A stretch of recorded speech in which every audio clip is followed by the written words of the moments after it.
Bonjour, nous sommes le dimanche 7 octobre 2018 et un événement qu'on attendait aux États-Unis depuis plus d'une semaine vient d'avoir lieu. Monsieur Brett Michael Kavanaugh, un juge américain, a été nommé juge à la Cour suprême des États-Unis. Alors vous le savez, ça a donné lieu à pas mal de péripéties, en particulier il y a une semaine quand le Sénat américain, qui décide de cette nomination, avait accepté d'inviter Madame Christine Blasey Ford à témoigner d'une tentative de viol de ce monsieur Kavanaugh à l'époque où ils étaient très jeunes tous les deux, 17 ans pour monsieur Kavanaugh et 15 ans pour Madame Ford.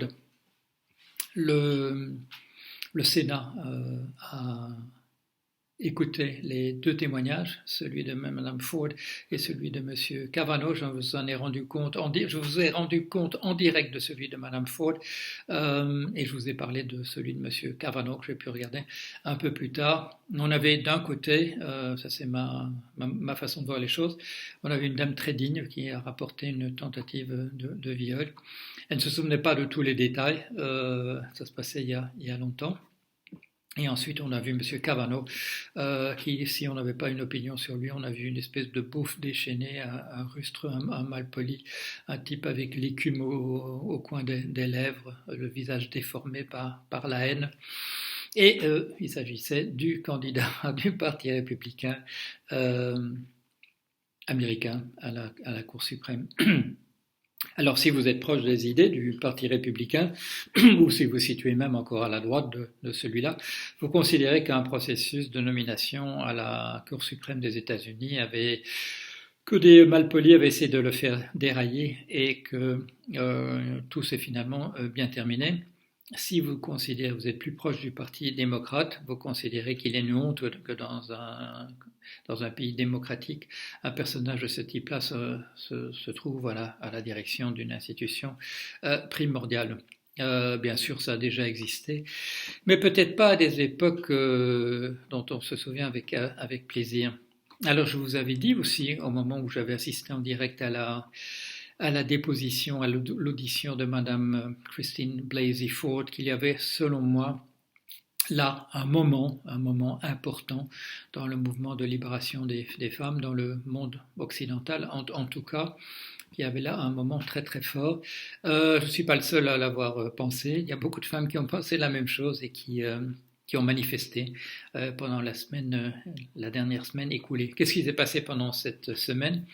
Eh bien, les républicains qui dominent le Sénat américain en ce moment, ils ont une majorité de 51-49, avaient quand même accepté le principe d'une enquête express du FBI sur ce qui s'était passé le jour en particulier, le jour qu'on avait pu retrouver d'ailleurs grâce aux indications du calendrier de l'agenda de M.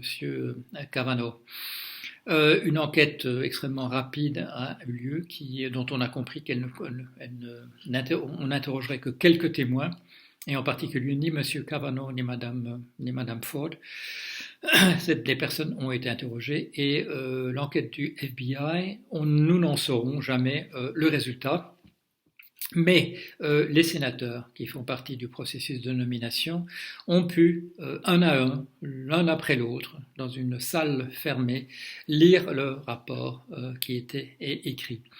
On leur a aussi dit à ces sénateurs de rien en dire et simplement de voter en leur conscience par la suite. Ils ont quand même dit un certain nombre de choses du genre, eh bien, c'est bien ce que je pensais, rien ne s'était passé. Madame Elizabeth Warren, sénateur américain, elle a dit qu'une chose était sûre, c'est qu'il était clair que M. Kavanaugh avait menti sous serment. C'est une chose qu'elle a pu dire quand même par rapport à ce qui s'est passé. Alors, qu'est-ce que ça nous donne? Ça nous donne 3-0 pour le Parti républicain dans les nominations à la Cour suprême dans les années récentes. Pourquoi 3-0? Parce qu'ils ont déjà nommé deux représentants, M. Gorsuch et M. Kavanaugh, et ils avaient pu, en toute fin de mandat de Monsieur Obama, ils avaient pu empêcher une nomination qui était en route. Ils avaient pu pas faire de l'obstruction et empêcher que cette nomination ait lieu, qui aurait été pas nécessairement de quelqu'un de gauche, mais de quelqu'un de plus centriste que les candidats de droite ou d'extrême droite qu'eux arrivent à faire passer. Alors je vous ai dit que ça ne fait pas de très très grande différence dans la mesure où dans l'histoire américaine, la Cour suprême des États-Unis a quasiment toujours été un organe de droite dure, voire même d'extrême droite, en raison justement de ce mode de scrutin et en raison, ça m'a valu quelques mails de certains d'entre vous pas très contents en disant que quand c'est plus ou moins la gauche au pouvoir aux États-Unis, parce que ça existe une gauche aux États-Unis quand même, contrairement à ce que les gens imaginent souvent en Europe, le processus a lieu dans un cadre entièrement démocratique et c'est un candidat plus ou moins de gauche ou de droite qui passe. Mais quand c'est la droite qui est au pouvoir, elle s'arrange pour faire passer en essayant de couper les coins, de passer par la diagonale, de faire nommer des candidats assez extrêmes de droite, voire même d'extrême droite. On peut craindre qu'avec la nomination de M. Kavanaugh qu'on remette en question ce qui n'a jamais été une loi aux États-Unis, c'est les règles, la réglementation relative à l'avortement, qui n'est en fait qu'une décision, une décision de la Cour suprême, précisément Roe versus Wade. Et voilà, il y a des choses de cet ordre-là qui n'ont jamais été inscrites dans la loi à proprement parler, et qui relèvent encore de la Cour suprême. Alors vous savez que c'est la Cour suprême aussi des États-Unis qui a permis à la personne juridique que sont les entreprises de pouvoir dépenser des sommes quasiment illimitées dans la publicité des campagnes électorales, alors que les individus, comme vous et moi, pour autant que nous soyons américains, ce qui n'est pas mon cas, les individus n'ont la possibilité que de dépenser, chez mon souvenir, je ne sais plus si c'est 4 000 ou 7 000 $, mais des sommes relativement limitées. Alors, quelle leçon tirer de cela? Une très grande polarisation, Il est clair que, et on l'a vu pendant la semaine écoulée, on l'a vu, la population des États-Unis, et peut-être d'ailleurs celle du monde entier, se partage en deux types de personnes, et il ne s'agit pas là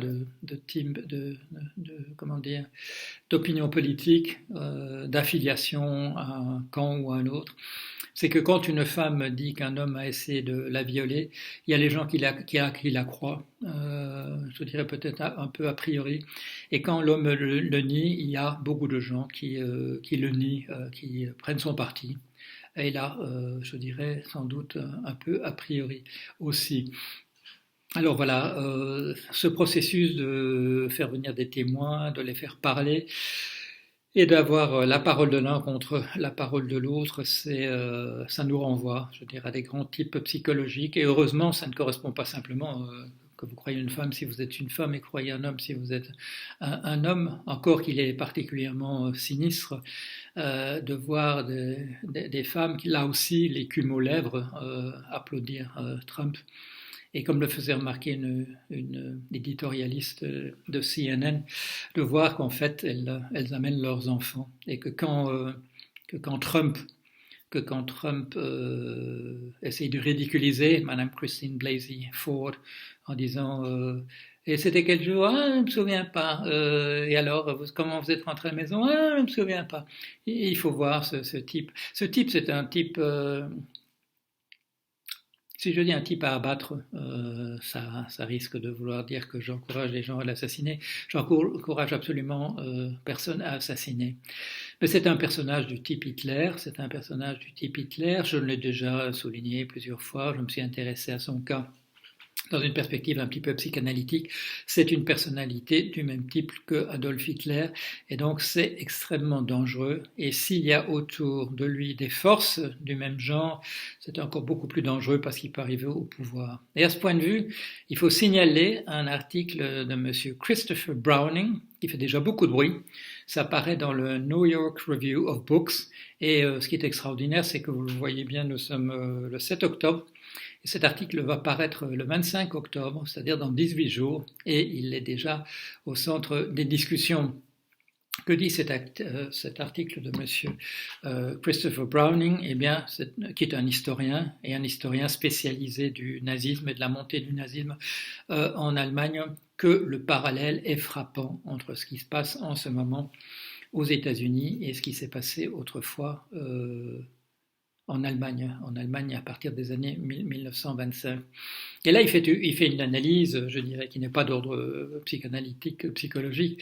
Il fait une analyse en termes de relations de parti et de personnalité. Et il fait un rapprochement qui est tout à fait sidérant, surtout si vous ne savez pas qui est Monsieur Mitch McConnell. Mitch McConnell est le leader des excusez-moi, c'est pas McConnell, c'est McConnell. Mick McConnell, qui est le représentant des sénateurs républicains. C'est lui qui dirige le groupe des sénateurs républicains au Sénat américain. Et le parallèle qui est fait par ce Christopher Browning entre lui et von Hindenburg. Von Hindenburg, président donc de l'Allemagne en 1925, et qui va petit à petit, parce qu'il c'était un conservateur, il va petit à petit encourager le parti nazi à monter, parce qu'il le voit comme un danger moins grand que la gauche. Il va encourager le fascisme parce que pour lui c'est un danger moins grave que la gauche, même une gauche modérée. Bien sûr, il met en place des gouvernements qui vont d'abord interdire le parti communiste, puis la liberté d'expression. Attention, messieurs, dames, quand vous recommandez d'interdire aux journalistes de faire leur métier, quand vous dites que les journalistes sont très dangereux et ainsi de suite. Il y a eu un débat, je crois que c'est hier, sous l'égide du Monde, sur la manière dont la presse est mise sous le boisseau en France en ce moment. Il y a un rapprochement possible avec ce que dit ce monsieur Christopher Browning et ce qui s'est dit hier au Monde. C'est le fait que quand un président de la République préfère se confier à des organismes de presse privés qui agissent à ce moment-là comme des organes de propagande privés, qu'il y a un très grand danger pour la démocratie. Et donc le rapprochement fait par Christopher Browning entre Mitch McConnell et von Hindenburg est saisissant. Petit à petit, les gouvernements successifs érodent les libertés. Et il vient le moment où ce président de la République doit trancher entre soutenir une gauche modérée et les fascistes, et préfère les fascistes, toujours avec un raisonnement qui est exactement celui des républicains en ce moment. Il y a un monstre, il y a une vipère en notre sein, mais c'est pas grave, nous le tenons sous notre... Nous avons la maîtrise de ce qu'il peut faire ou pas faire. Et souvenez-vous de cette déclaration de ce Robin des Bois masqué au sein du gouvernement Trump, qui s'est levé pour dire ne vous inquiétez pas de la politique Monsieur Trump, il y a parmi nous des représentants des vraies valeurs républicaines qui pouvons le mettre plus ou moins hors d'état de nuire, et en particulier subtiliser des documents sur son bureau, lui faire prendre des vessies pour des lanternes, mais ne craignez rien. Nous sommes déjà parvenus à remporter des victoires très importantes. Malgré cela, nous sommes parvenus à faire baisser les impôts pour les grosses fortunes et les grosses entreprises. Nous sommes déjà parvenus à ce qu'il y ait un relâchement de la législation sur la finance et à la suppression des lois de protection de l'environnement. Nous sommes déjà arrivés à nommer de nombreux juges grâce au pouvoir qui est le nôtre. Et ça a été dit donc bien avant que M. Kavanaugh soit nommé hier dans la soirée. Voilà où nous en sommes. Il y a à nouveau des apprentis sorciers de la droite qui croient qu'elle peut manipuler l'extrême droite et qu'elle s'en sortira bien à l'arrivée. Elle ne se rend pas compte qu'à préférer aux valeurs démocratiques le fascisme quand il s'agit de choisir entre l'un et l'autre, et à considérer que la gauche est beaucoup plus dangereuse de toute manière que le fascisme, là, ça nous conduit tout droit au fascisme parce que justement, on finit. cette droite prétendument civilisée finit par perdre le pouvoir et il n'y a plus que le fascisme à la place. Alors, ceux d'entre vous qui encore m'envoyaient des messages complimentant monsieur Trump, je vous le dis assez carrément pour terminer cette petite vidéo, c'est un nouvel Hitler et je dis pas ça en disant un peu n'importe quoi, comme on pourrait dire fasciste à quelqu'un qui me plaît pas dans la rue. Je fais pas ça non plus. Non, monsieur Trump est en germe, il présente à la fois sur le plan psychologique et par la configuration politique dans laquelle il se trouve, il a la possibilité de devenir un nouvel Hitler. Ça ne veut pas dire qu'il va tomber facilement, ça ne veut pas dire qu'il ne tombera pas sans une guerre civile aux États-Unis, ça ne veut pas dire qu'il ne se crachera pas comme un Mussolini, c'est-à-dire finira par être pendu, c'est-à-dire qu'il ne finira pas comme un Hitler, c'est-à-dire se suicidant dans un bunker, dans une ville ravagée du fait de sa stupidité. Ça dure toujours un moment, malheureusement, ce genre de choses. Mais ce serait pas mal si on pouvait l'arrêter le plus vite possible. Voilà. Ne l'encouragez pas, n'y dites pas que c'est une bonne chose. C'est un des très très grands dangers de l'humanité. On a eu Attila le Hun, on a eu Genghis Khan, on a eu Hitler. Il ne faut pas recommencer si on a la possibilité de ne pas le faire. D'autant qu'il y a d'autres raisons.